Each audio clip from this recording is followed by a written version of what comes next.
আসসালামু আলাইকুম। আজকে আমি আপনাদের এই সুন্দর রাউন্ড ব্যান্ডটি তৈরি করে দেখাবো।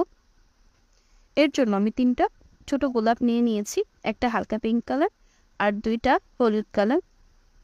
সাথে আমি কিছু জিপসি এবং ফুলের রেন নিয়ে নিয়েছি, একটা হেয়ার ব্যান্ড আর ছোট চিকন করে কাটা একটা আর্ট পেপার। এই আর্ট পেপারের উপরেই আমরা সাদা ফুলগুলো সেট করব, এতে করে ফুলগুলো ভালোভাবে আটকে থাকবে। প্রথমে আমি আর্ট পেপারটা রাউন্ড ব্যান্ডের উপরে গ্লুগান দিয়ে একটু কোনাকুনিভাবে সেট করে নিয়েছি। তারপর আর্ট পেপারের মাঝ বরাবর আমরা পিঙ্ক কালারের ফ্লাওয়ারটা আঠার সাথে লাগিয়ে নিব। আমি এখানে গ্লুগান ইউজ করছি, আপনারা চাইলে BA6000 আঠাটাও ইউজ করতে পারেন।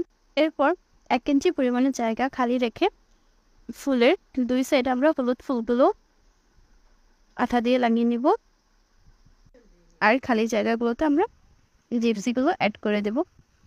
আপনারা এখানে যে কোনো ধরনের ফুলের রেনু বা জিপসি, একটাই আমি এই জিপসিটা ব্যবহার করেছি। আপনারা চাইলে ফুলের রঙগুলোও চেঞ্জ করতে পারেন, তবে আমার কাছে এই কালারগুলো খুবই স্মুথ লেগেছে আর বাচ্চাদের পরার জন্য বেস্ট মনে হয়েছে। এরপর আমরা দুই পাশে যে খালি জায়গাগুলো আছে সেখানেও 2টা জিপসি অ্যাড করে দেব এবং একটা ছোট ফুলের মতো অ্যাড করে দেব। আপনারা চাইলে এখানে অন্য কোনো ফুলও অ্যাড করতে পারেন বা রেনও অ্যাড করতে পারি। এবার দুই পাশে যে খালি অংশগুলো আছে এগুলো ঢেকে দেওয়ার জন্য আমরা আরও কিছু রেনু এবং ফুল সাইডগুলোতে অ্যাড করব। এতে আর্ট পেপারটা একটু দেখা যাবে না আর দেখতেও সুন্দর লাগবে।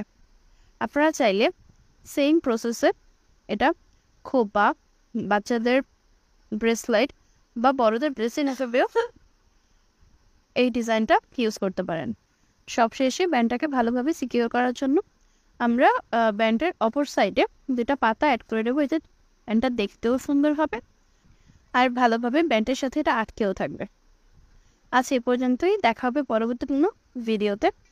ভিডিওটি ভালো লাগলে অবশ্যই লাইক করে রাখুন এবং পরবর্তীতে আরও এমন সুন্দর সুন্দর ভিডিও পেতে আমার পেজটিকে ফলো করে রাখুন। ভালো থাকবেন সবাই, আল্লাহ হাফিজ।